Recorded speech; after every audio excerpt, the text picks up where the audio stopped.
Attention! The National Weather Service has issued a hurricane warning for the entirety of the National Hockey League. Please stay tuned for further information from the Storm Cellar. Welcome back to the Storm Cellar Pennsylvania edition. I am actually on the road home from Hershey, Pennsylvania. Had an awesome week with the family. But this episode, Ray, you know me. I'm a family first guy, and sometimes like Ray, I have a family thing. We just can't do the show, and that was not going to happen this week, sir, because this date has been circled on my calendar for at least 5 weeks. And I even told my wife, I'm like, you guys can go do some stuff around Scranton because I have like 90 minutes that I need some me time. So, how are you? It sounds very cold and wintry up in the Calgary area. We got, I think the weather casters, they call it like a snow bomb. And that's really what we got. It just blew in. It dropped about 40 centimeters of snow. Like, it's just a massive amount of snow. And now it's dropped down to minus 18 Celsius. I don't know what that is in Fahrenheit. Cold. It's cold enough. It's cold enough. Yeah, 100%. So I'm bundled up, but like you, I also had this one circled on the calendar. And our guest today, I watched him play. I don't even know if he remembers this. He's played so many games, but I watched him in Red Deer, December 30th, 1997. I was in a press box in Red Deer with my friend who invited me up there, Kurt Fraser. He was doing the play-by-play for Red Deer at the time. He says, "Hey, Willis is going to be in town. Are you going to be able to make it up here?" I'm like, "Are you kidding? Of course I am." And I get into the press box, and he was a man amongst boys. He was flying around everywhere. It was so much fun to watch. If I were to compare it for the Caniacs today, he looked like Nature's Speed and maybe faster. Like, that's how quick he was. It was unbelievable. Such a joy to watch. And now I get to introduce him to us all and our listeners. This is so great. Joining us today in the studio, Mr. Shane Willis, former Lethbridge Hurricane, former Carolina Hurricane, and now a hockey analyst for FanDuel Network for our beloved Carolina Hurricanes. Shane, thank you so much for making my dream come true, but for joining us in the Storm Cellar. How you doing? Welcome. Well, thanks, guys. I appreciate you having me on the Storm Cellar. I was excited to get a couple emails from you guys, hear what you're all about, and then obviously with introductions like that, I'll come back anytime. I don't remember that date exactly, but I do remember some of the glory days playing the Western Hockey League, going into Red Deer. It was one of those games I always got fired up for because I knew every one of my buddies, all my family was going to be at the game, growing up in Sylvan Lake, Alberta. So it was a night for me to kind of go out there and put on a show in front of the hometown people, and love the arena, love the atmosphere there, and usually had a pretty good night when I was playing in Red Deer. There's no question. I mean, and it was funny too, because 2 nights before, Lethbridge dropped a 6-3 decision to Red Deer, and then you guys just walked in and spanked them 6-3, same score. And you were, like I said, flying around. It was so much fun to watch. I almost got busted actually for cheering too loud in the press box that actually came over the Red Deer airwaves. And, that's a no-no, Ray. Yeah, that's it. Yeah, as a former that's a sports big photographer, no-no, you right? can't do that, sir. No, I know you can't. I know you can't. I couldn't help myself. So, so the Storm Cellar, what we like to do right off the bat, of course, we always talk about the Caniacs. We believe they are the fuel to the fire for the players. It makes Lenovo Center, like, seriously, the loudest barn in the league. So excited, everyone's jacked up. But we turn the spotlight on the Caniacs, and we'll do that a little with you, but a little different, okay? Because we're always talking about the Canes and the Caniacs and how they got into hockey. Of course, you being a player, you were in hockey probably at 4, 5 out Yeah. of the womb. Like, Yeah. honestly, It that's was the kind of, early, very early. yeah, for sure. But we'll ask just a couple of questions before we change the focus. And Shane, who was your team growing up? Who was your guy? I mean, you being in Sylvan Lake, I mean, you're right in the middle between Edmonton and Calgary. Yeah. And that had to tear on you. I mean, friends, were they all one way or all the other, or were they split? Well, there was a little bit of split. There was definitely a little bit of a split in our family, not necessarily my immediate family, but one of my grandmothers was a huge Toronto fan. My other grandmother was all about Calgary, and I was an Oilers guy through and through, diehard Oilers dynasty.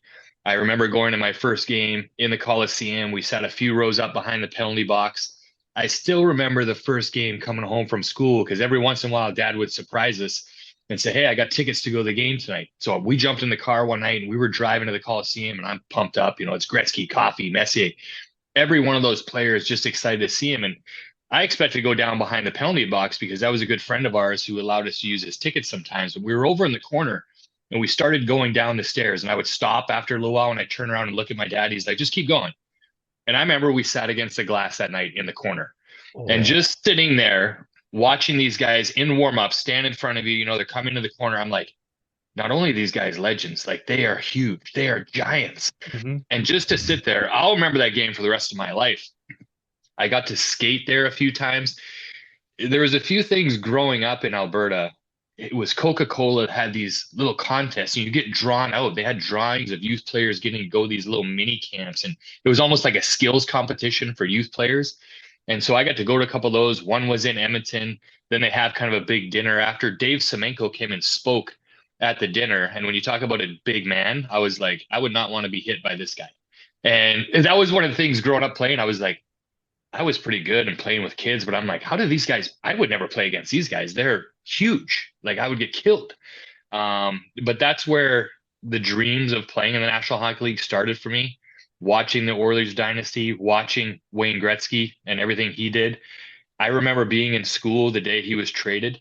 The absolute somber feeling across an entire school in the middle of Alberta when Wayne Gretzky was traded. So watching those players and growing up on a lake and being able to play and just meet my buddies downtown and just play shinny hour after hour until it was too dark and we lost our pucks before we went home was how I grew up, how I started loving the game. And Saturday night, Hockey Night in Canada was always a very important night in our home, especially when Edmonton was playing the Flames. Oh man, yeah, of course. Now, Shane, I gotta ask, and this is probably prying. I'll tell you first. On the day before my birthday in 92, I think it was, when Hartford traded Ron Francis, I bawled my eyes out. I cried so hard. It was awful. Hurt me to death. You cry when Gretzky get traded? You can tell us. He Yeah, did. I definitely did. I had to hold it back a little bit because I was in school. And I remember back when we were kids in school, if you were going to watch a video or a TV, you had to go get one in the library. Yeah, And I was roll lucky, it in. Yes, I was lucky enough to be in a class where the teacher was a guy and he was all about hockey too. So he was like, "Shane, go get a TV." I'm like, "What for?" And he's like, "Go get a TV." So I'm running down the hallway. I bring it back. We plugged in, and our class is just surrounded around this television. You're kind of wiping tears out of the corner of your eyes because there's girls in the class, and they're like, "What's going on? This is silly."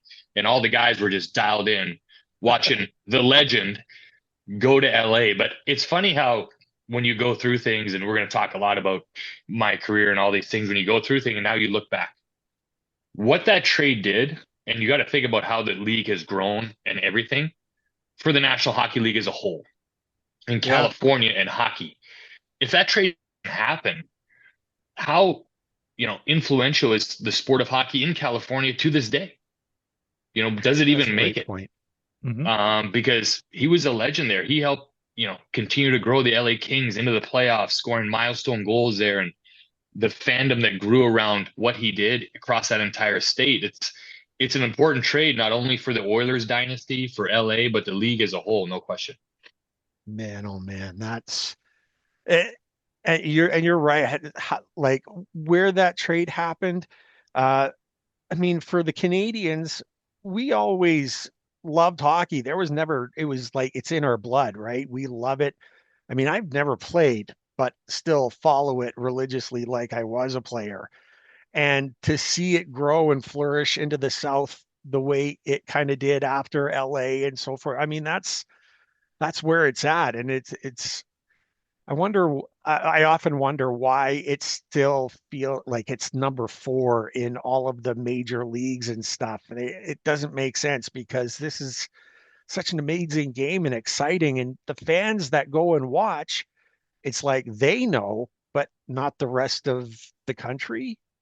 I mean, Yeah, in my mind, and I've thought about a lot about this, and a lot of it has come from being here in the South, talking to people, because you mentioned our building and the electricity that's there and the atmosphere. I think the game of hockey to someone who isn't all in, watching on television is difficult because it is so fast and they may not understand what's happening and it moves so quick in all those areas. I think that's one of the hurdles for the league is the person at home who's not the diehard all in watching a game and being able to see and understand it and feel the energy that is in the building that's back on the television, something we all try and do from a broadcast position. But that's one area I think. I don't know how the league has tried everything from the streaks across the screen, which is, the one year all of us would like to forget. yeah, Um, doing more diagrams and all that. But I think that's one area because everyone watches football. I think, the league being number 4 in numbers, I think it's climbing up.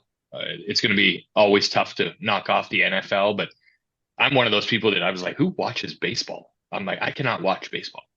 yeah, Utmost respect for these guys that get a bat on the ball that's going that fast, but I can't sit there and watch a baseball game. I just can't.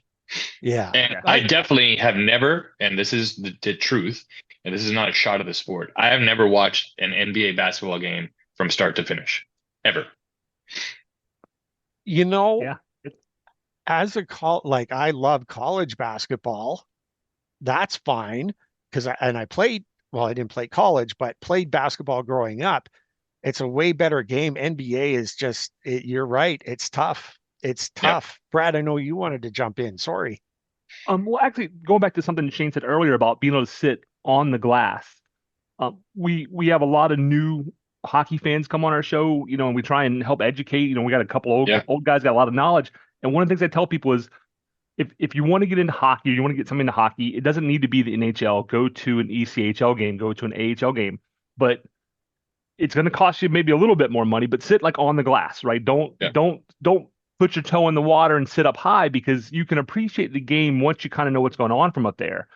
But if you want to get people to hockey, get them on the glass at any level. Like go take them to a UNC or a Wolfpack game, right? An Ice Pack game, and get them, and then they can see the speed and the size. And even if they don't really know all what's going on, they feel it like it's something that kind of permeates you, and you can't help but get excited, right? Yeah. And then for you, I was just going to say you're the Hurricanes representative to the Junior Hurricanes, the youth and amateur coordinator.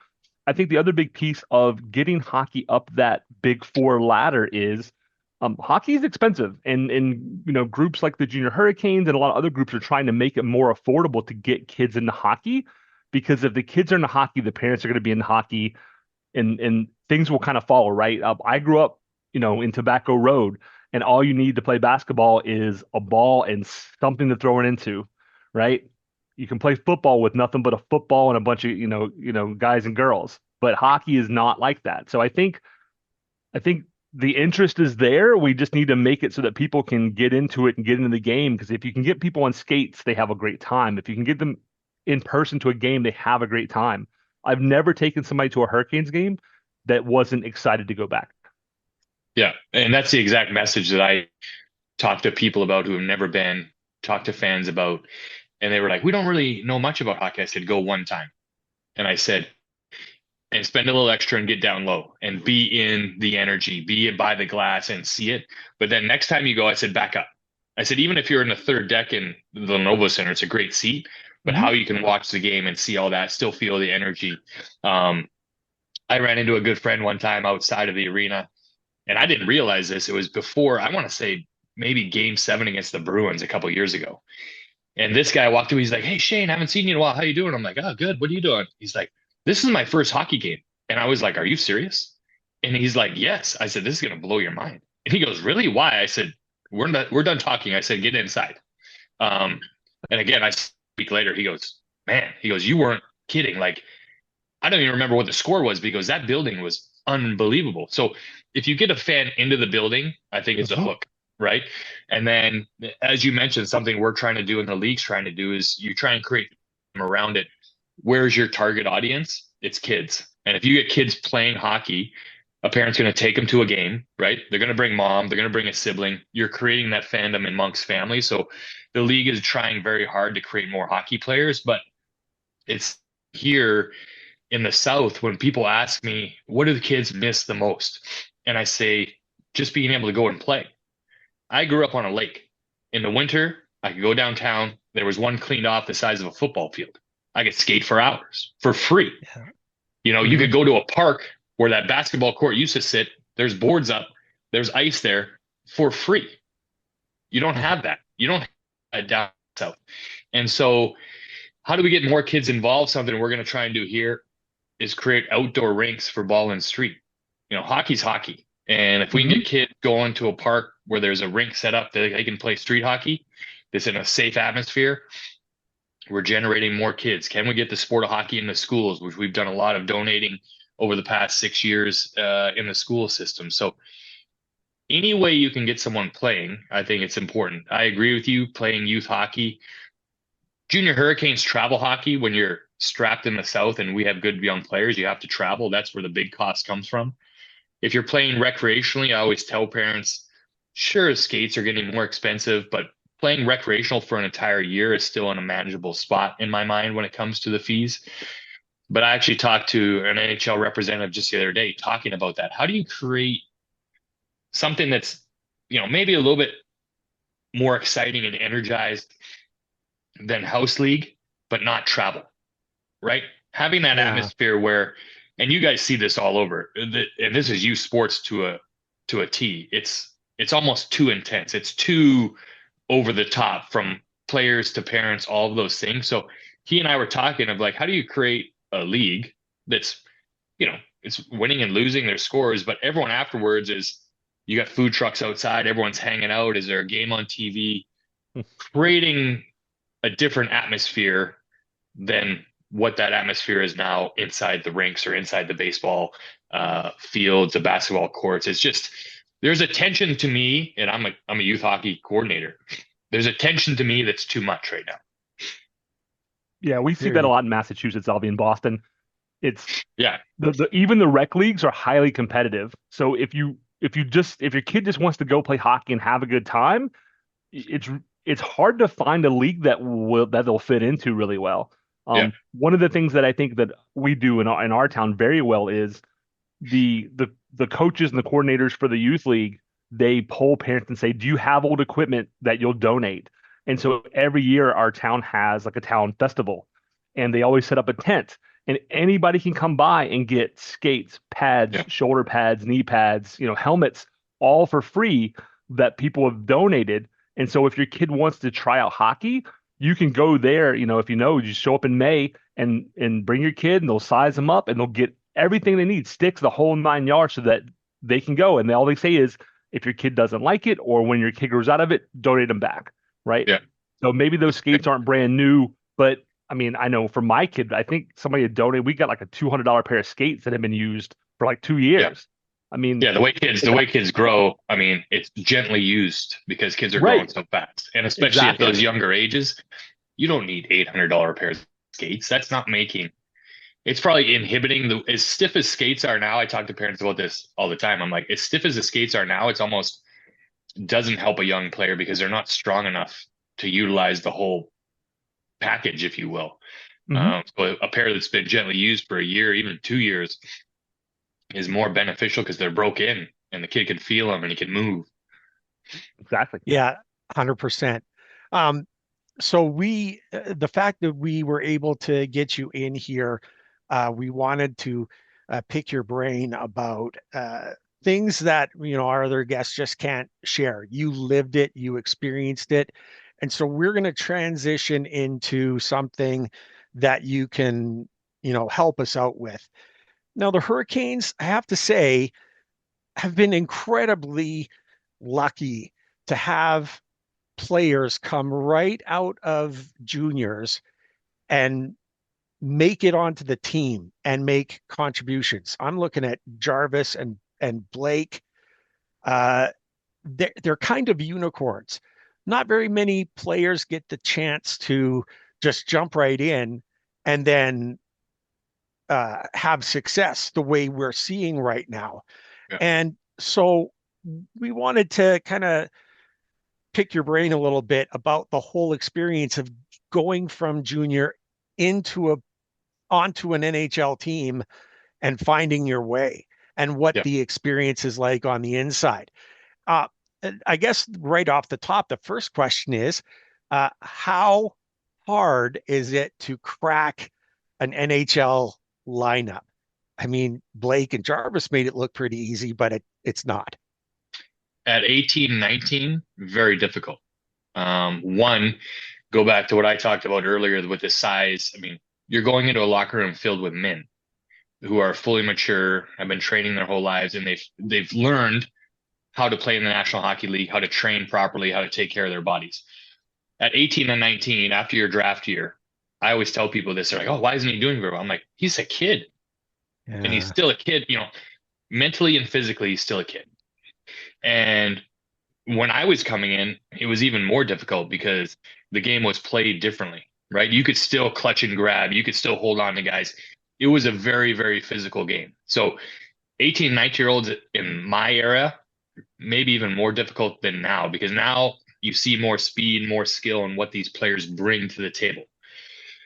I think for a player like Jarvis, I would even put Svetch into that category, but Svetch is mature beyond his years physically in the way he plays. So I think that helped him his first year. But when you look at Jarvis and Blake, and if you saw these guys not in equipment, or even when you see them on the ice standing beside people, you're like, these guys aren't very big. The first caveat to me, is the head coach and the belief from an organization that they make that player positive feeling saying, you're going to play here. And Rod does not keep a player that he's not going to play, right? I talked to him a couple of weeks ago about Jackson Blake. He's like, I have to find a way to play him more. When you talk about development, there's no reason for an 18-year-old kid to sit on the bench. He's not going to get better, right? Those players with that type of skill have to have reps. They have to be on the power play. They have to be in every situation. And Rod knows this. Jarvis, same thing. When he came into camp, they were all in favor of him actually having to go back to junior, right? Because he was too young to go to the minor leagues. And he played so well in exhibition, they were like, it forced their hand. They were like, we have to keep him here. But Rod knew, I have to play him. He's got to play on my top six. He's got to play with skill. And both these players have been able to do that. Jackson Blake probably getting that skill level now on the power play. But both of them have to have the knowledge. Any player that makes the league very early, and you'll hear analysts talk about this, you'll hear GMs or scouts say it's their hockey IQ. Every player is very, very skilled, but you have to have the hockey IQ to be a step ahead. And Jackson Blake is one of those guys. I told Tripp, we were in Seattle a couple of weeks ago, and I said, Tripp, if I was playing right now, I want to be on that kid's line because he sees the ice, he can pass the puck, and he knows where you're going. Those are the players that make the jump because they can keep up to the game, they see what's developing, and they have the skill to make those plays in small little areas. Jackson Blake's goal last night against Columbus, very similar. Quick drop pass, turned the corner, found the opening. It was on and off his stick and in the net. So you have to look at how they see the game and really how they think it. I think the head coach is a big piece. I think the culture inside our locker room, when you have players like Stahl, Martinook, and Brent Burns that absolutely bring these kids in like they're their own dads, makes a huge part of that in their development and how fast they get their careers rolling. And just to your point, I remember, so being in Boston once again, I don't get to see training camp really. Like I don't get to show up the way I used to. And so when I heard, okay, looks like Blake's going to make this team. I'm like, okay, fantastic. They see something in him. And then those first couple games come along, and I was a little surprised they put Blake with Robinson. Yeah. And in those first couple games, they had a couple of shots off the post, they had a couple of near misses that, I mean, Blake is second in rookie scoring with 6 goals, I think, behind Mitch Koff, who has 7. Blake could have another 2 or 3 if the puck is 2 inches the other way. And what really impressed me was he dished to Robinson a couple times, and I was just like, how did he it was such a, tic-tac-toe kind of thing. Like, how did he know? And it's almost like they had already kind of connected. And that's when I started going, okay, this kid's the real deal. Like, this kid's not a 10-game call up and then sending him back. This kid, like you said, he sees the game. He's thinking ahead. It's like they can kind of visualize. It's like driving, right? They tell you think 10 seconds ahead, and Yeah. he's doing that on the ice. But 10 seconds in hockey is a very, very long time. And the players that can do that, the Francises and the Ahos of the world, like, make it look easy. And then you go back and you watch the clips and you're like, the kid could easily have another 6 or 7 points just from those first couple of games when they were just so close. And I feel like if it was today, they're probably connected on those because they've had a little more time to feel each other out. I mean, we're not even, 20, we're not even 30% of the way through the season, but you're already seeing those dynamics take shape and the way that these guys have come in. And it's been really fun to watch from somebody who didn't get to see kind of any of the preview stuff. And, he's kind of dropped in your lap and like, hey, take a look at this. And Jarvis is another one where, they, like you said, he kind of forced their hand. They were like, we can't send him to junior because he's going to dominate and he's not going to learn anything though. Like, it's great to dominate, but if you're not getting better, that's not helping the club.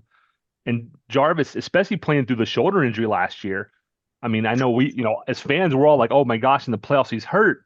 And then it comes, well, I heard it game 2 or 3 or whatever it was. And you're like, he did that with the bum shoulder. Like, oh my gosh, like, what's he going to look like fully healed and rested? So it's really fun to see those young talents, because going back to our discussion about bringing in new fans and youth fans, it's awesome to see a Brent Burns, right? For us, I don't know. What about you, Ray? We're both old. Like, I like seeing, a quote unquote old man at 39, still out there able to skate 25, 30 minutes a night and do what he does. But when you see the young guys, it's infectious because they are kids. Like, Aho did the kind of sheathing the sword when he scored last night. And then Blake did the same thing. And I'm like, that's A, really funny, and B, speaks to his confidence that, like, this is my team, right? I loved it. Yeah. You talk about a guy like Brent Burns, who's definitely so dialed in. And when you talk about how the game has changed and the way players train, but really how these guys take care of themselves off the ice is a tribute to why Brent Burns is still playing at the pace that he plays at. Talk about being old. I mean, I'd love to tip my cap and congratulate Joe Thornton on the jersey retirement last night in San Jose. That was nice. Because I go all the way back to what you mentioned coming on the show, 97.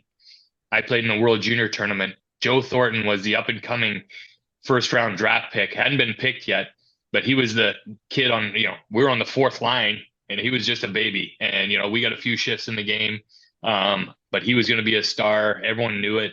And so it was great to see that he was honored that way last night in San Jose. That was fantastic. I loved everything about it. All those dudes with the beards, man, when he was walking through like, that was great. I was just surrounded by beards.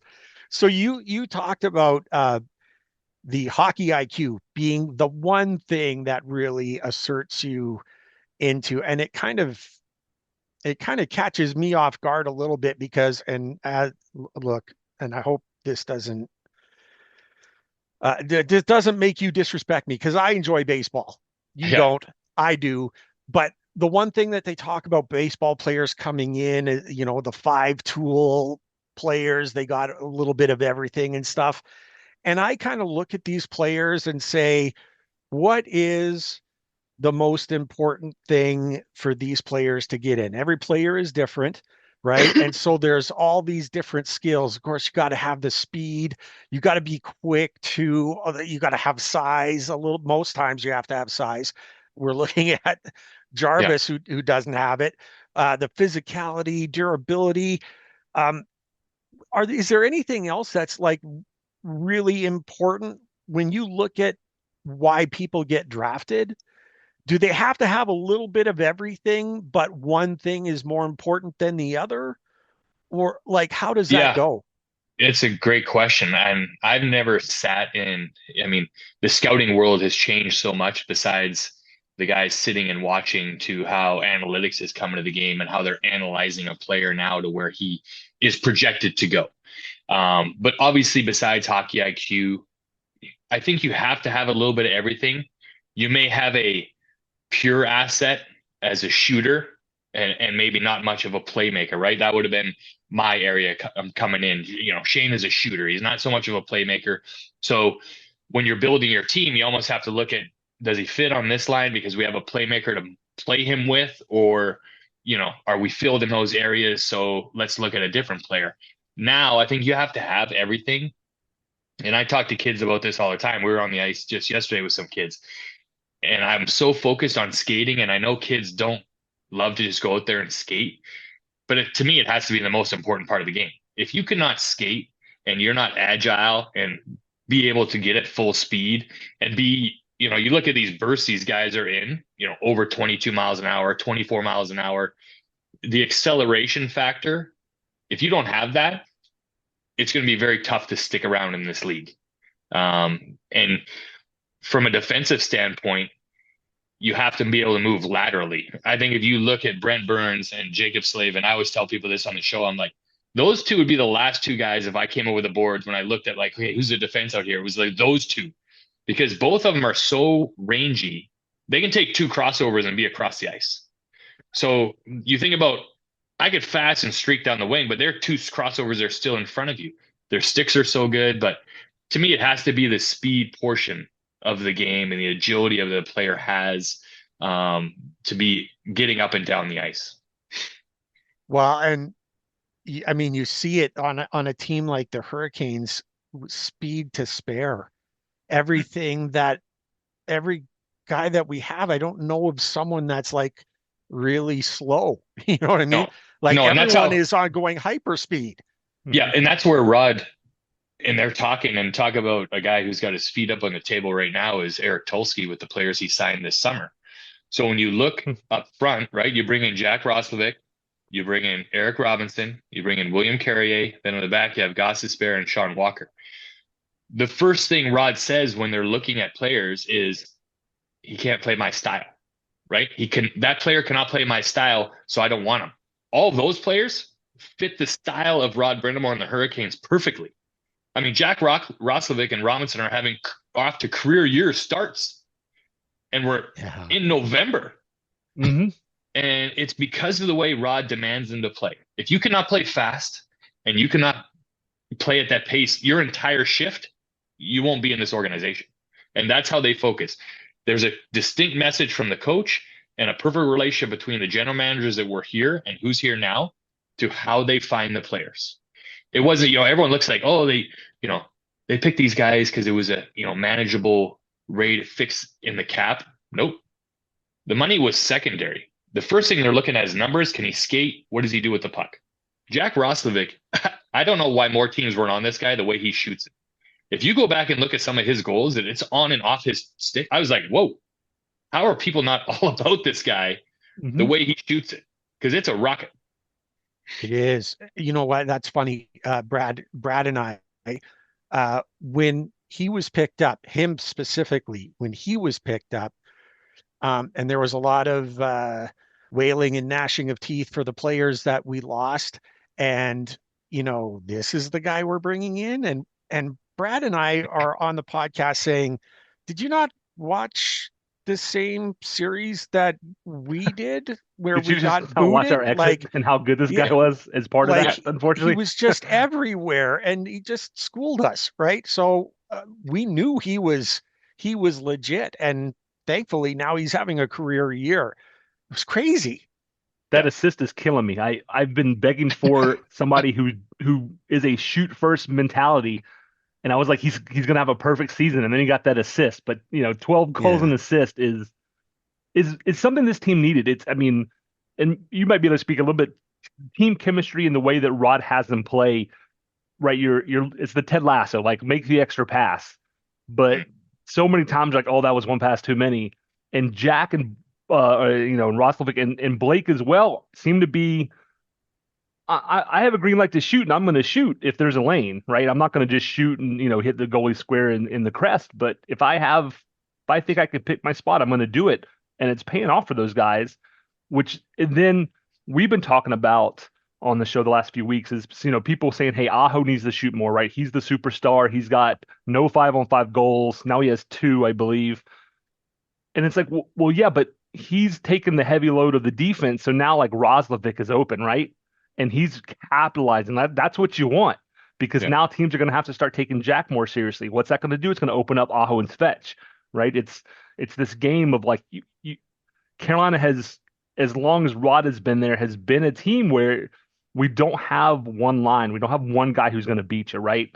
This is not the Oilers. It's not the Draisaitl and McDavid show. We have 12 forwards. Who are you going to guard? Who are you going to man to man on and stick it to them? Because if you do that or you double team somebody else is going to be open, and they're all capable. The Carrier contract may have been the most unusual contract. I think a lot of people, myself included, were like, that's one way to do it, but it made sense. Like that's where the GMing part of moving the money around works. Like he found the player he wanted and he made the money work, versus finding guys who the money works and you hope the player turns out, because Tulski's done, and in New York too. They both get credit, and they've both been involved, right? It's a little bit of decision making by committee and has been for a while, but they've got the right people in place, and I think the right people asking questions to build a roster that doesn't look like a superstar roster, which is fine, because hockey, more than maybe any other sport, is a team game, right?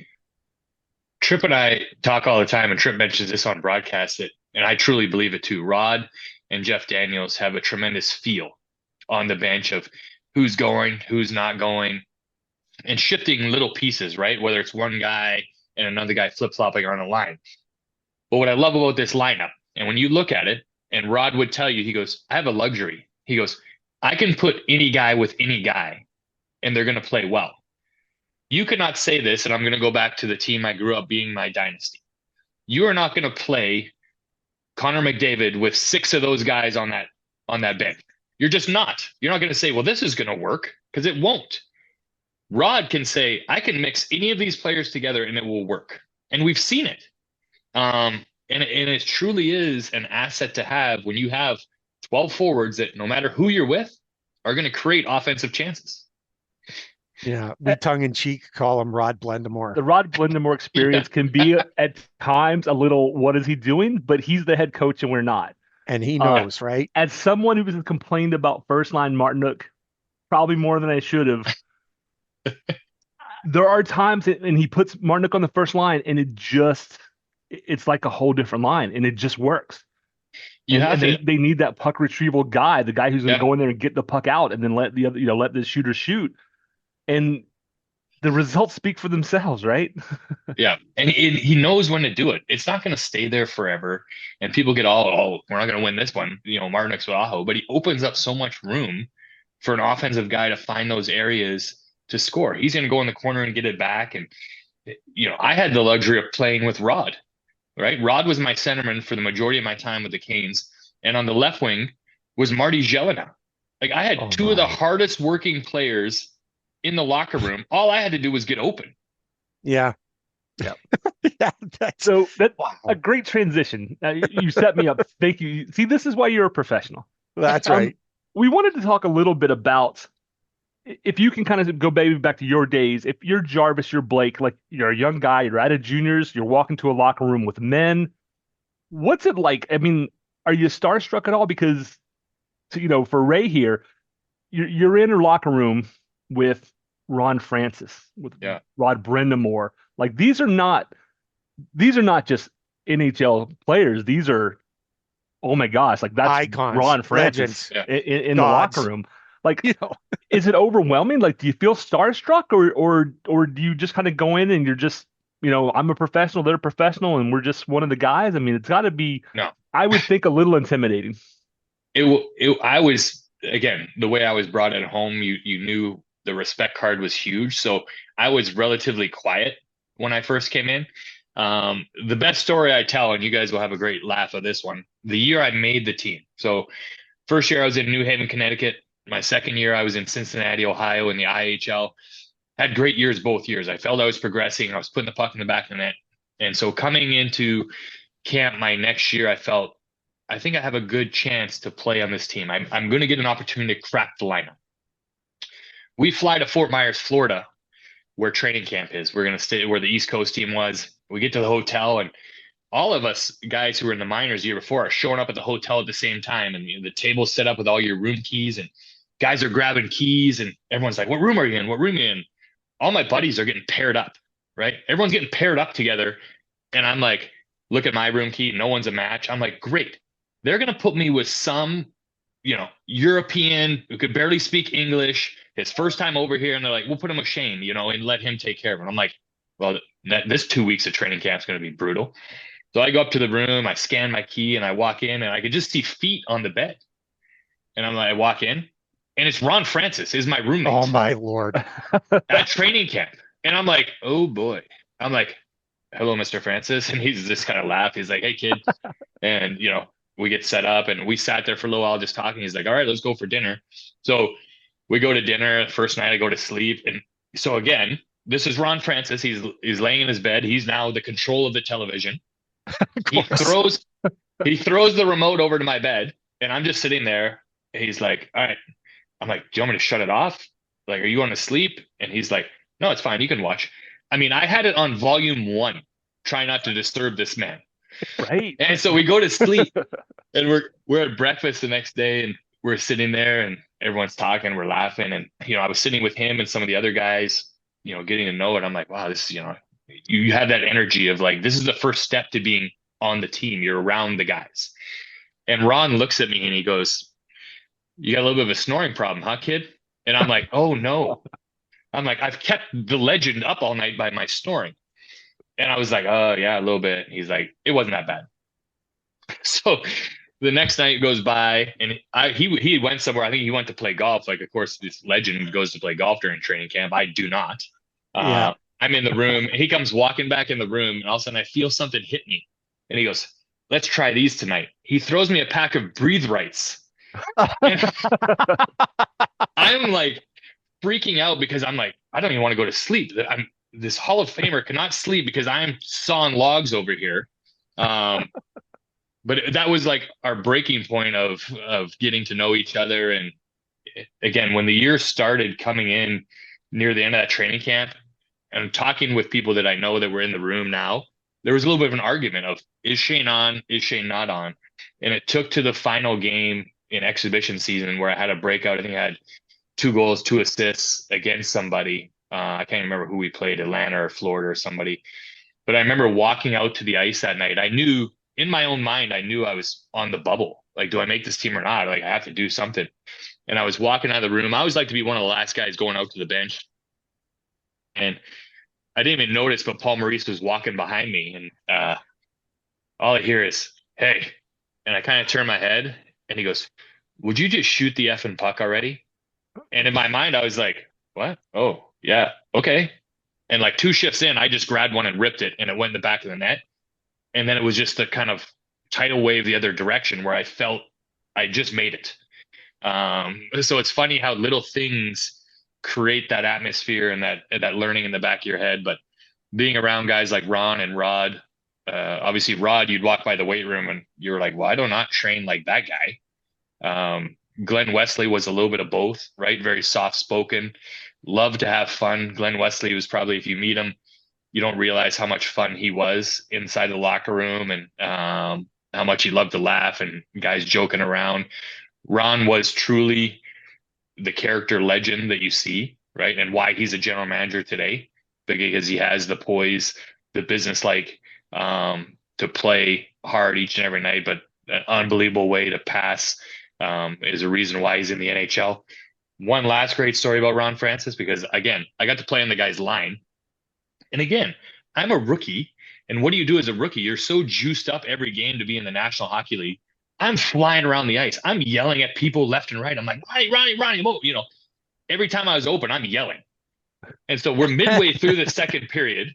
We get back to the bench, and I'm just sitting there, and he sits down beside me, and he looks at me, and he taps me on the leg. He goes, "Hey, kid." I'm like, "Yes." And he goes, "Stop yelling. I can see you." I'm like, "Man, okay." Yeah, there you go. Oh my gosh. Oh, I'd have been more. If Ron Francis threw breathe rights at me, I'd be slipping down the front desk. Like I'd like to just pay for my own room. Yeah. I'm gonna Yeah, pay out of no pocket kidding. because Yeah. yeah. Oh my gosh.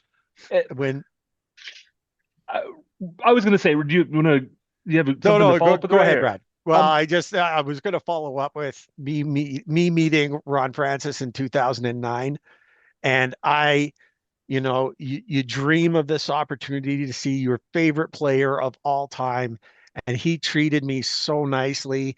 And I tell you, uh, I blacked out. I Yeah. didn't remember a thing that I said to him. My wife tells me that I did all right and I wasn't too over the top, but I don't remember the experience. In fact, I have a picture with him, and that's pretty much the only way I can say and remember. prove you know what I mean, that I was there.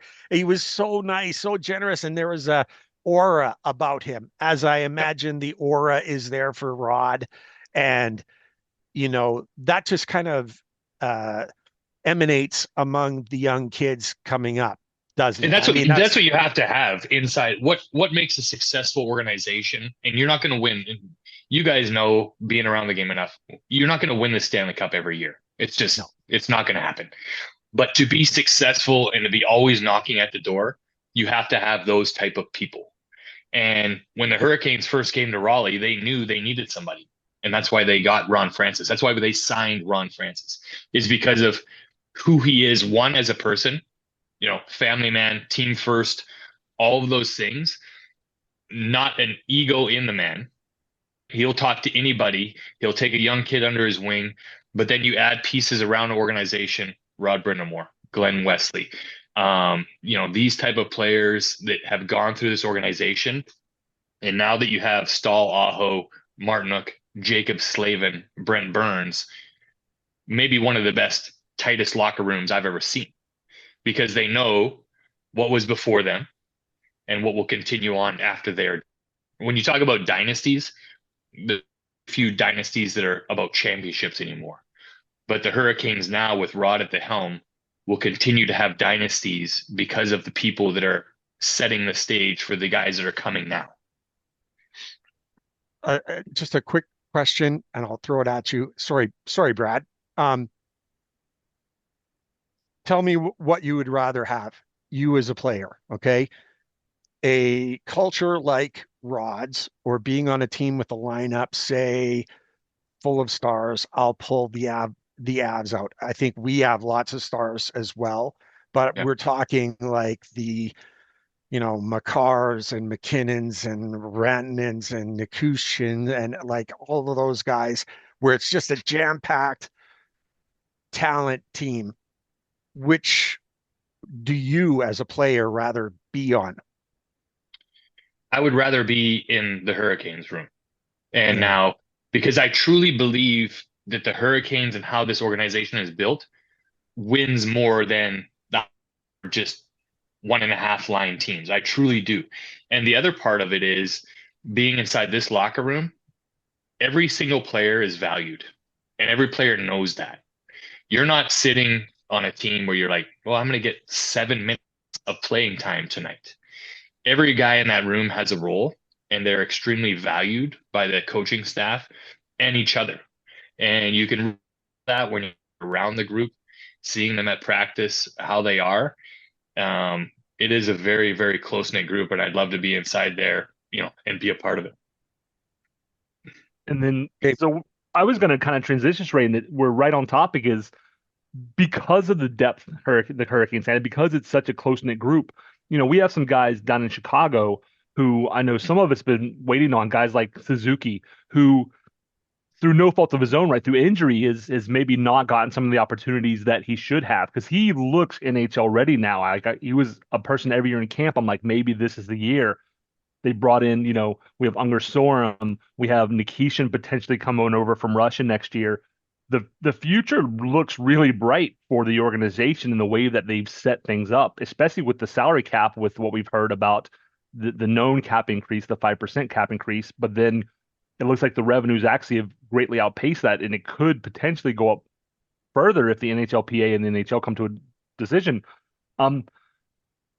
For those guys who are kind of waiting in the wings and haven't quite got their shot yet, I mean, is there, because when the roster is this deep, how does the organization kind of play, giving somebody like Suzuki an opportunity here, or is there a point maybe where they say he's good, he's an NHL caliber player, but we just don't have room for him? Like, do you give him an opportunity next, somewhere else, and trade him, out of respect for the player? Or can you speak to a little bit about what about the guys who maybe can't quite make our team, but maybe, deserve a shot somewhere, or are right there on the bubble? Yeah, it's a great question, and as an organization, a great problem to have, right? Because you're going to face injuries at some point, and they have great assets in Chicago that they can utilize. Probably the most difficult scenario and situation for any young player, knowing you feel that you're ready, and when you look at this roster, you're like, who are they going to take out, right? There's not a guy on this list right now that you're going to say, well, they should take him out for me. And so to me, it shows a little bit of a mental strength of these young players that are in Chicago, because they have to continue to play. You have to continue to develop and be ready. It's an out for the organization, because when the trade deadline does approach, they're an asset they can work in. They showed it last year with Pittsburgh, and they didn't have to give up a first-round pick or a second-round pick. They used all assets. And I think the organization has been very, very smart. One, no long-term contracts unless you're a cornerstone young player on this team. They're not strapped. There isn't a contract on this team that I look at and be like, that's going to burn us in a few years. And that's why, unfortunately, a couple of players left this summer. When you look at the deals that Brady Shea got, Brett Pesce got, those were deals that if the Hurricanes were stepped up to that level in a few years, they wouldn't be able to make moves. They wouldn't be able to put some of these young players into the lineup because you have that money and you're strapped. So it's a tough situation for both, but it's also a huge asset for the Hurricanes as the season moves on, whether it's an injury or there's a piece that they want to add, and one of these young players is playing very, very well, and a team says, hey, we'll take him. And I truly believe this organization looks at it when they move a guy on in a trade like that, and you look at the players that went to Pittsburgh last year, it's them saying, you know what, out of respect, we don't see you fitting here, not because you can't fit here, just because of all the dominoes that are in place. And we're happy to move you to a situation that we hope you get the opportunity. And their hockey trades and their assets moving back and forth. But the organization has been very, very smart with how much they've stockpiled in their cupboards and what they can do with those things, because there are a few teams around the league, and I'll point out one because I'm not afraid to throw jabs at teams, especially when they're in the Metro. The Pittsburgh Penguins are in serious, serious trouble. One, not only are their cupboards empty with assets, they don't have very many picks available either. Now, they did win it. I said to someone, that's one of the, what would you rather have? Would you rather have 2 Stanley Cups? Because when that team was built, they traded everything away to go back to back. This is what's happening now. So you have I want a Stanley Cup. Well, you might face 3 years of the dungeon if you make those type of moves, which I believe that's what Pittsburgh facing right now.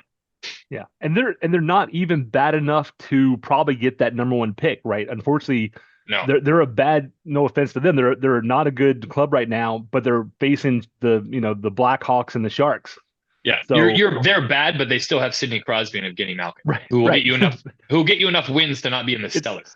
In the Hurricanes kind of forever 500 years, which we've had, we've kind of been through those and missing the playoffs. That was kind of the problem, right? Is you were good enough to compete on any given night, So you were never going to get a top 5 draft pick because you were never that bad. You were always at least in the mix. Yeah. And that's tough. I mean, And the assets, the Hurricanes, and we talk about Darren York and the job he has done with his scouting staffs. You almost have to look at, we've had a couple great first round picks, right? You talk about Svetch, we look at, Marty Necas, but then it's really been the second, third, fifth round pick, Jacob Slavin, not a bad pick. Yeah, and that was fifth round, wasn't it? Yes, fifth round. I mean, Sebastian Aho was a second round. So That's just what these guys have done, you have to look at the draft top to bottom. They're very, even last year at the draft, their pick was 28, I believe, 26, somewhere in there. And it was rolling down. It was, being in Vegas, everyone wanted to watch the show. So I'm sitting there and I was texting people. I said, no chance we pick. And they're like, what? There's these players. I said, watch what happens. And what they love to do and what most teams don't do. I don't know if they've noticed the Canes do this every year. They trade 28, but they get 2 picks in the second round, right? Because they see players and they know the numbers of like, we can still get these guys. And when you have more players, you have more chance of someone developing and get in. Someone getting picked from 20 to 30 isn't that much different than the second round guys. Yeah. No, really, yeah, you're right. Unless you're a generational player and are guaranteed that number 1 through 3, yeah, you're kind of rolling the dice with everyone. Yeah, they don't tend to pick best available guy like some teams do. No, they pick the guy who's going to fit.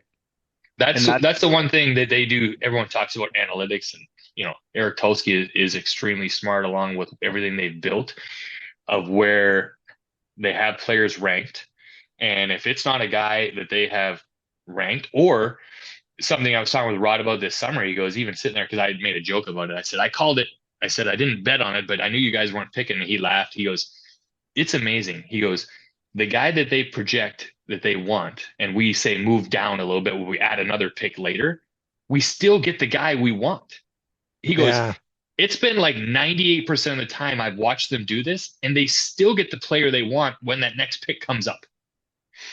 Easy. You know what? I think of Tulsky kind of like Pete in Moneyball, the analytics guy who had all the numbers, knows everything and stuff like that. And he just picked the players and knew the players that were going to work in this system with us.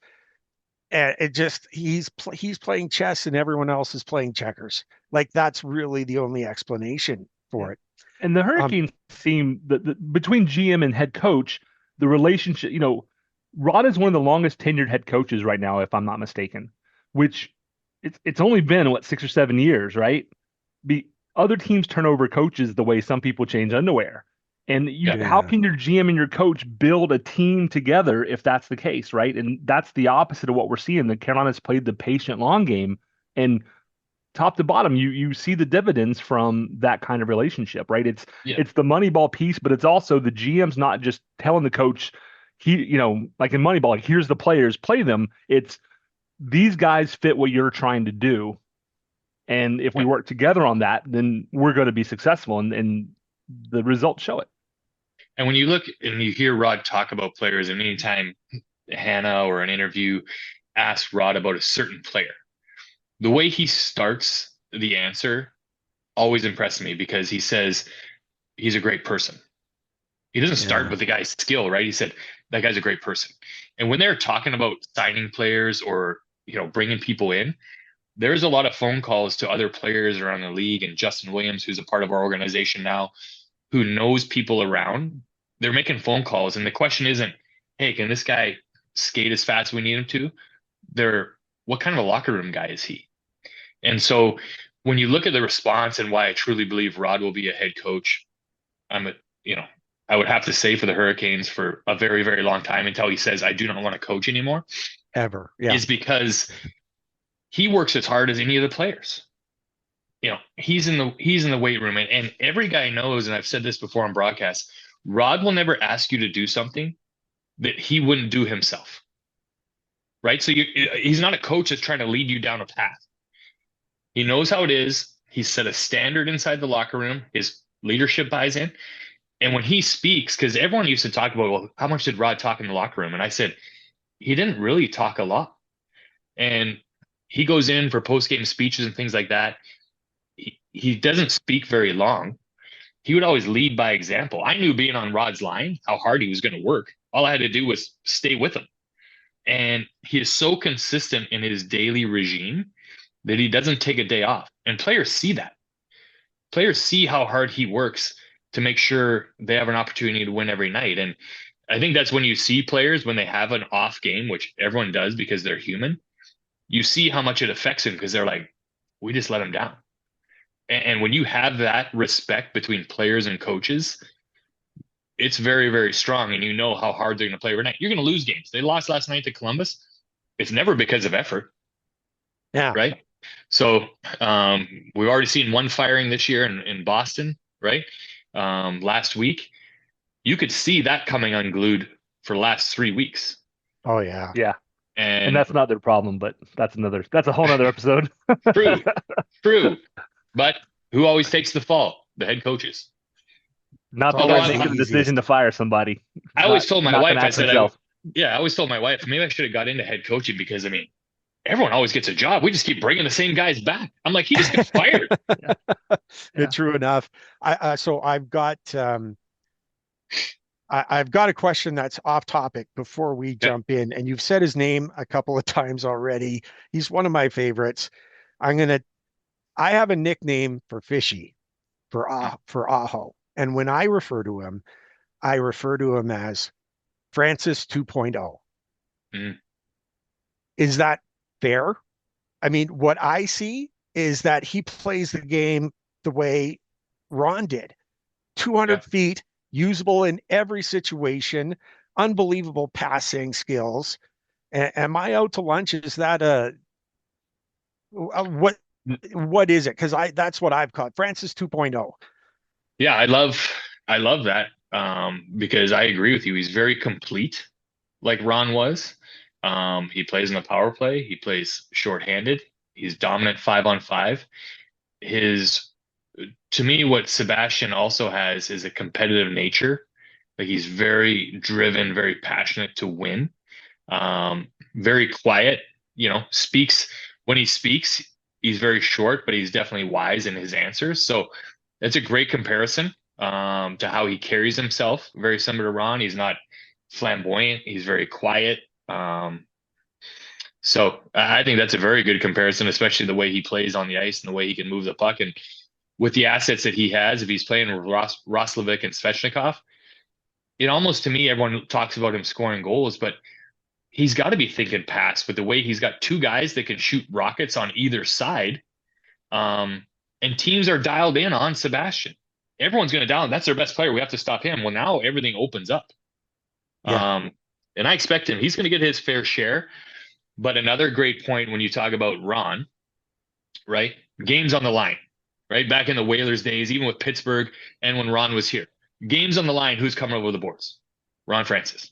Now, when the game is on the line, Rod needs a big goal, whether it's overtime, late in a game, it's Sebastian Aho, right? His numbers called. Even people say he's only scored 2 goals 5-on-5. Well, he also scored 2 goals in overtime in big moments against the Oilers and against on the most grueling road trip of the season. Who steps up? Yeah, that guy.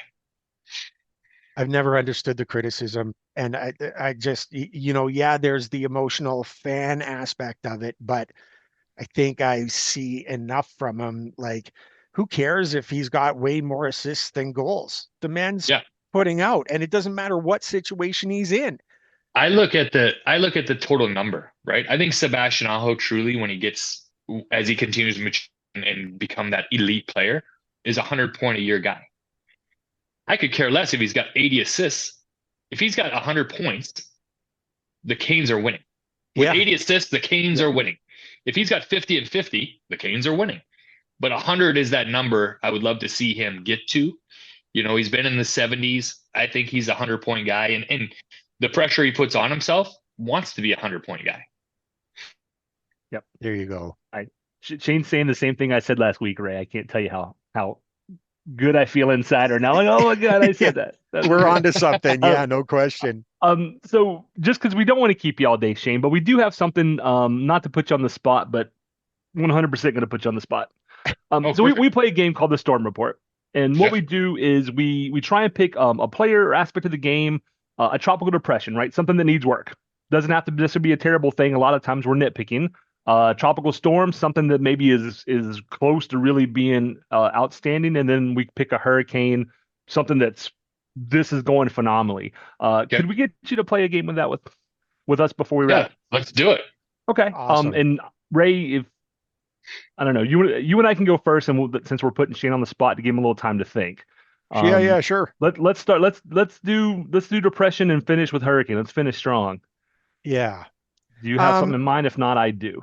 Go ahead, fire away. Give me a chance to. Um, 5 on 3s. We've given up Mm, more than we'd like to this year. The big thing is so our penalty kills at 83%, but there's like 4 or 5 on 3 goals affecting that number. So our penalty kill has actually been up where it normally is. But this year we just seem to be there's something different this year, right? We're not handling 5 on 3s as well as we typically have in the past. Been a sore spot because that's we've given up some goals. We still won some games, but that we let Philly back in, I think, with one last night. Obviously, I didn't get to watch the game, but I think was there one last night? But I didn't even get to see the Yes, there recap. I was. just yes, there remember was. Yeah. I just my extent to the game is what Ray was texting me.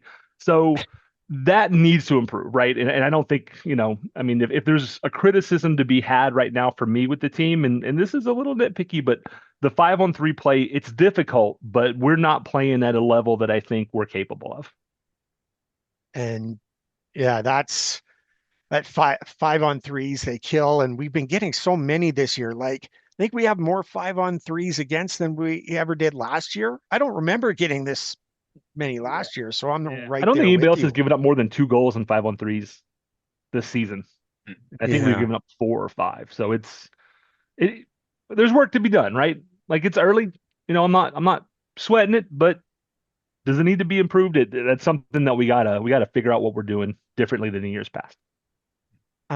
For me, uh, it's way more apparent now than anything, especially after last night, is our goaltending situation.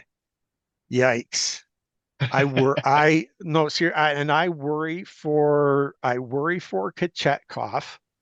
Um, I think he's too aggressive for his own good, and I don't think he trusts the D enough. Mm, Um, Walker had that guy squared off. He was not getting to the net, so if Kachetkov stays in and doesn't ease out and try to make a play, he doesn't get smacked. Some of the times where he takes those risks, it's awesome. For instance, when he goes out there and sweep checks Kachuk and then turns around and wants to throw mitts, you love that. I mean, he's fiery, right? But how has he not been hurt more than he was last night? Like it should have happened a long ago. He takes so many risks and it makes my heart go into my chest.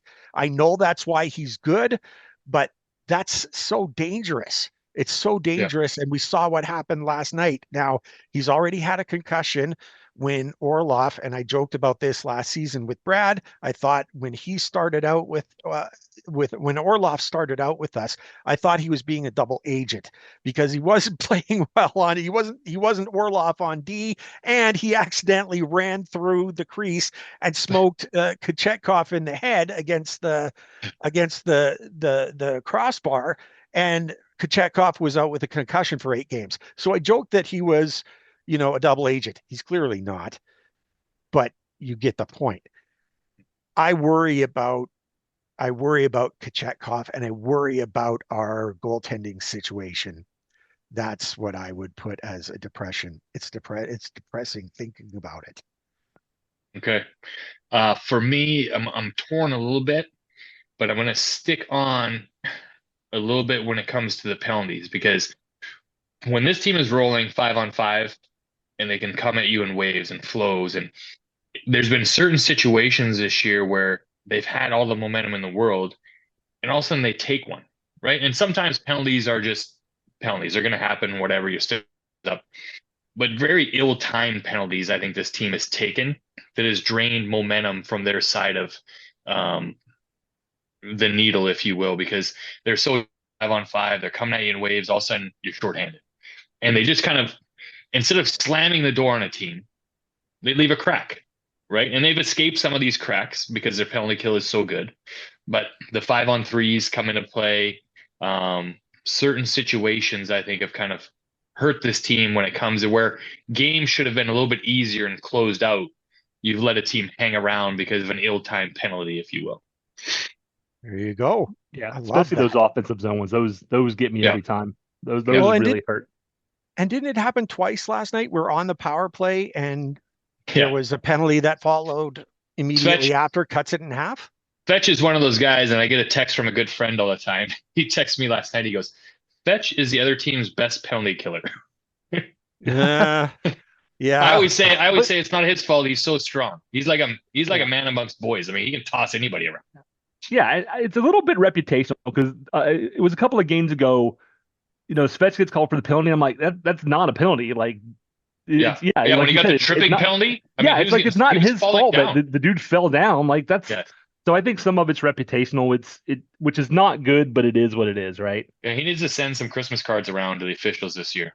Yeah, on the good side. Some candy, something. Something. There you go. Tropical depression, Ray. Storm. We're on to storm. Or excuse me. Thank you. Tropical storm. Our power play, which is weird to say because it's 8th in the league at 24.2 or 3%. But I always say I don't trust the numbers on our power play because our power play some nights looks great and we get 2 or 3, which bumps those numbers up. And then other times it looks a little lethargic. I want to keep seeing movement on the power play. When the guys are moving and they're not being predictable, our power play looks amazing.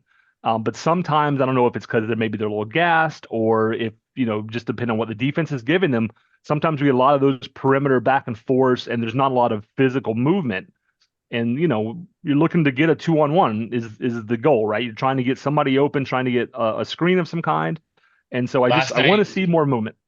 Yeah, last night's goal was a perfect example of movement because it was perfect zipping around through the seam one-timer where you go back to a lethargic power play. The third period one in Utah was absolutely devastating. I mean, brutal. That was that's the difference you were showing right there. Last night's to Utah's, which one you're going to pick every time. Yep. So a little more energy, to boys. Seen anything like that? Yeah, I've never seen anything like that. Your buddy was telling you that Svetch is the best penalty killer. We've at times when the power play is not that great, I've always been the one to say we are killing the penalty for the opposition with all of the movement around the outside and no movement among the players. Like the puck swings around the outside and the opposition's willing to say, yeah, keep it out there. Don't shoot, don't whatever. We'll just let you play with the puck. And that's how it feels. My tropical storm is KK.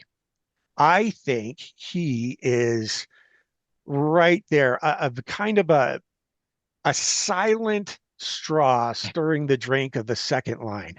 Natchez is, out of this world right now. And Robinson is fantastic. He's aggressive. I see him like Martinook as well. Just aggressive pit bull, puck retrieval kind of guy, but has unbelievable speed. KK is doing so many things right, and he's hit the crossbar more than I mean, there's no one more snake bit than him on the team. He can get a job as an iron worker. Yeah, no question. I mean, he's working the iron all night. But his face-offs are fantastic. I think he's on the upswing. Tropical storm is always either you're swinging down or you're coming up, but it's one of the two. And I see him on the way up. Of course, last night, the 2 turnovers kind of hurt that led to goals. So I guess that's why I put him there instead of a little bit higher. There's still some mistakes that he makes, but you can't argue his effort. You just can't.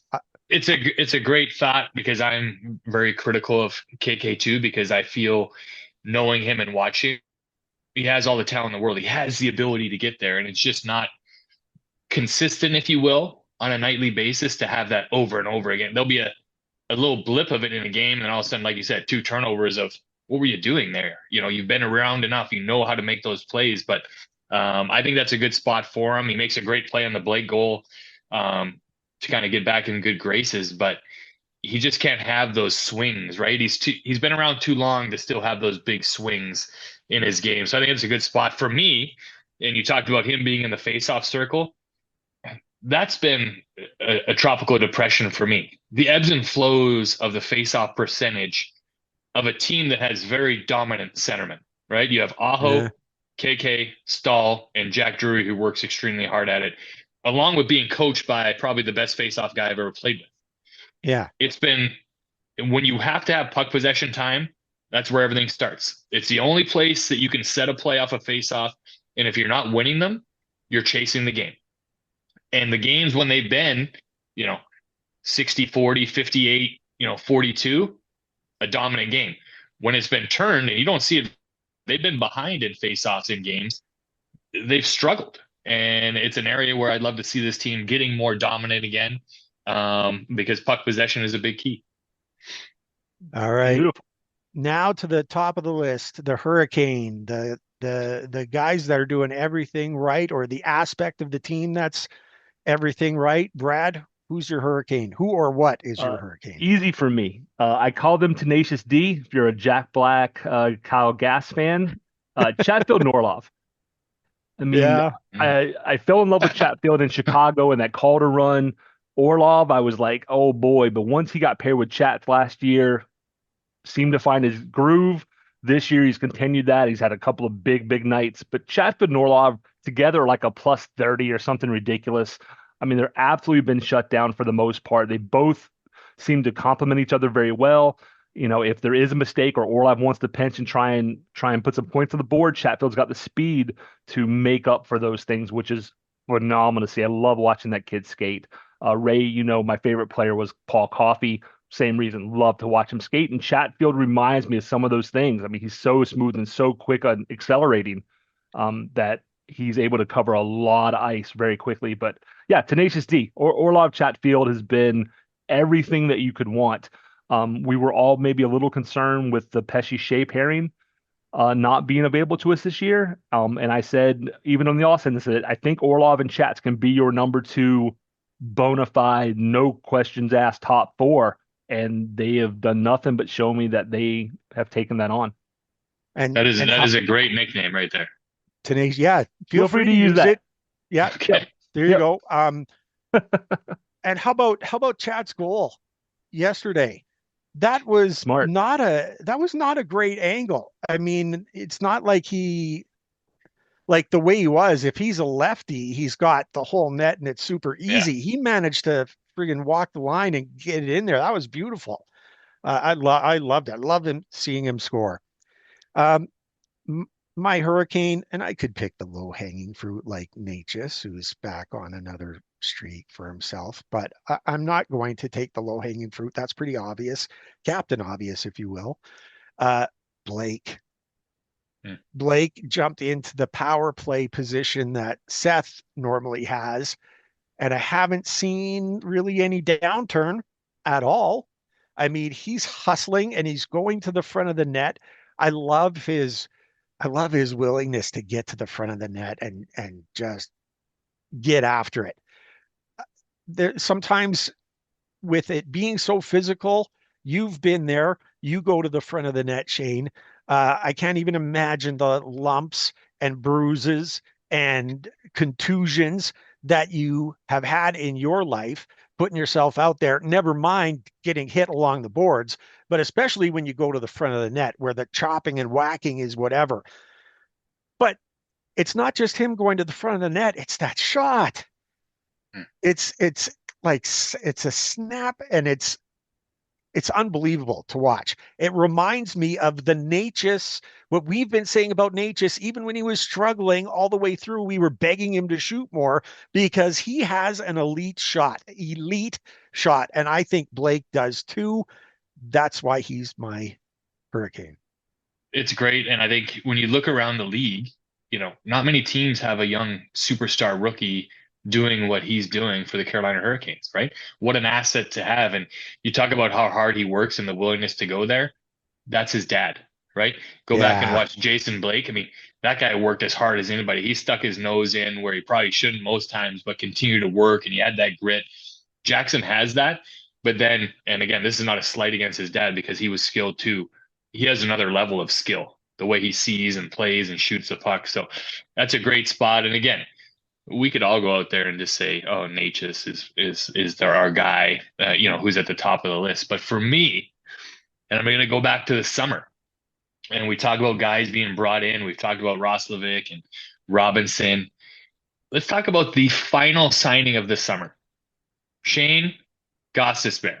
Oh, right? man. This guy's just hanging out with a pure desire to come in and just lead someone to the power play. And teams like, nah, I'm not. Did anybody watch this guy at the end of last year? Because Detroit just misses the playoffs because of him. Yeah. Like what he was doing down the stretch, and all of a sudden the Canes go, "Hey, you want to come back?" And I tell you, when this guy got back, the first thing he said, he goes, "This is where I wanted to be." He goes, "This is where I wanted to come back to and play here." And now you have a quarterback that's slinging around like Tom Brady, right? Yeah. At the start of the year, everything he shoots is going in. So now teams are like, you might want to take away his shooting lane.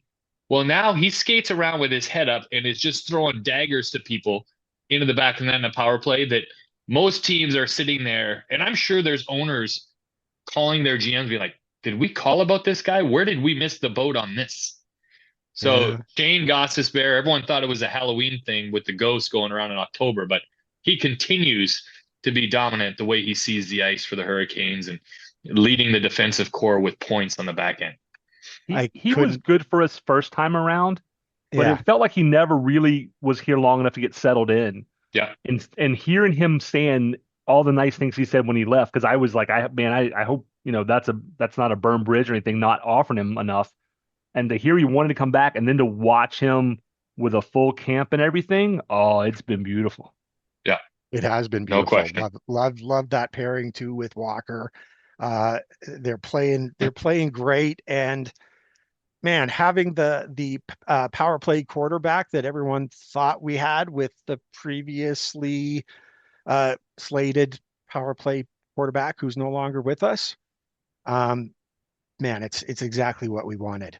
Yeah. Yep, And no you're one question. point back in the Metro with 3 games in hand. I mean, pretty good position to be in. It's going to be a battle again. The fans and all of us are like, "Oh, they should be dominating." Every team's good, right? Yeah. It's going to be a battle. New Jersey's going to be there at the end. The Rangers are going to be there at the end. I think the Caps are going to be the team that fall off. They've been very impressive. Their coach should be the front runner for Coach of the Year right now. But the Canes are going to be there. They're going to be knocking on the door. And when the playoffs start, it doesn't matter if you're in first or in the second wild card position. Everyone's at 0, and everyone has a chance to win. So I look forward to the Canes continuing on here through the holidays. A very tough week ahead. When you look at Dallas, Rangers, Florida. Welcome to a test week, gentlemen. Yeah, with possibly without our number 1 goaltender too. No dispersal. I'm not besmirching Martin. Yeah. I'm glad we have him now, especially, but well, you look at more of, I think Spencer Martin is fully capable. I agree, but with 4 games like that, there's not many goalies that are going 4 in a row. Exactly. Yep. Especially 2 back-to-back against the Panthers. That does not sound fun. Boy, it's going to be a tough week. But what isn't tough is being able to sit down in the storm cellar and chop things up with Shane Willis. It still blows my mind that we have you on the show, and we are so very thankful to have you. There's not much more I can say. I'm just tickled. Yeah. Gentlemen, it's been an absolute pleasure to be in the storm cellar for sure on this great morning. I'm glad I'm not in the deep freeze of Calgary anymore. Yeah, exactly. I can't wait to send my brother a text. I told you guys before coming on, I wore this golf shirt just to rub it in a little bit. That was, my jab at the Canadians that I love and miss so much. As it's 65 degrees here in Raleigh, so we're enjoying a beautiful day. But it's been a pleasure to be on and great talking hockey with you guys. Man, Thanks, oh, Shane. man. And so Shane, I know you're not really on social media, but do you want to give a shout out to the Junior Hurricanes or Canes Community Foundation or anything like that for our listeners? Well, let's stick on something that the Hurricanes have been continuing to push right now, and that's our Raise Up raffle. The devastation in Western North Carolina that Hurricane Helene created is still an issue. Everyone thinks after a couple of weeks and there was a bunch of money donated and the Hurricanes continue to help, that it goes away. And these people are still continuing to live in RVs and tents. They're continuing to dig out. There's some people that still don't have power. So our Raise Up raffle continues on. So we can just continue to push that. You can buy raffle tickets to support the cause. We're trying to get to $1 million that we're going to give directly to those communities and help rebuild it. The state of North Carolina, one of the best things I love about it is everyone's family. And when there's an issue, everyone steps up, and the Hurricanes and our ownership is trying to do that right now. So if you have the ability to buy a raffle ticket, you may win a cool prize. You may win 125 grand when it's all said and done at the end of December. But overall, it's a great way to contribute and give back to our local community. What more do you need to say, Brad? I mean, this is fantastic. It is. It's another worthy cause the Hurricanes are donating to. They already donated money, I know, to rebuild a local hockey rink up there on top of everything else that they're doing. So, Ray knows for 5 years we've been saying small market teams and their fans have a special bond, and I think this just is an extension of that. So I tell everyone all the time that I truly have the best job in the world because I get to put on a bunch of different hats. I get to be in the broadcast team with our great crew from FanDuel Sport Network. I get to talk to guys like you that love the sport. I get to work on our foundation community piece and be able to impact people's lives in that way. And then this afternoon, I get to put my youth hockey hat back on. And we got a group of kids just playing 4-on-4 at the Lenovo Center today. We have 90 kids, so we're going to do 3 hours back to back. Let these kids come in. Wow. I told them on the ice yesterday, I said, we're not even keeping score. I said, all I want you to do is every time you do score, you pretend you are Sebastian Aho or Andrei Svechnikov. Like, show me your best celebrations all hour, and these kids were going crazy out there. We talk about access. I got to skate in the Coliseum in Edmonton one time in my life. And so to be there with these kids this afternoon for 3 hours, experiencing that, I mean, what better day to spend a Sunday afternoon is than that? It's, for kids going skating on that ice, it's like, stepping into the Holy Land. You know what I mean? Like, just an experience like that, skating on Hurricanes ice. Oh, I just got the shivers. That's amazing. That's amazing. I came walking by the other day, and there was an older brother standing there, and he goes, Rod Brind'amour. I said, I wish I was Rod Brind'amour, but I appreciate it. It's been a great episode. Absolutely. Thank you so much. Thank you so much. And You're welcome, the door is guys. always open, and I'm so glad that you were able to join us and give us that insight that you have. Brad, this has been by far the best episode we've ever had, bar none. Yeah, I think so. We say that. I feel like we say that every week, but I mean, I think some of that's our love for being able to do this. Like, we started this in COVID to reconnect with the team. We're so far away. Me 600 miles and you, I don't know, 2,000 and change maybe. Yeah. And 5 years later, we're still going strong. And I think we still both look forward to getting up Sunday mornings and talking hockey. So absolutely. There's only one thing left though, right, Brad? Go Canes. Go Canes.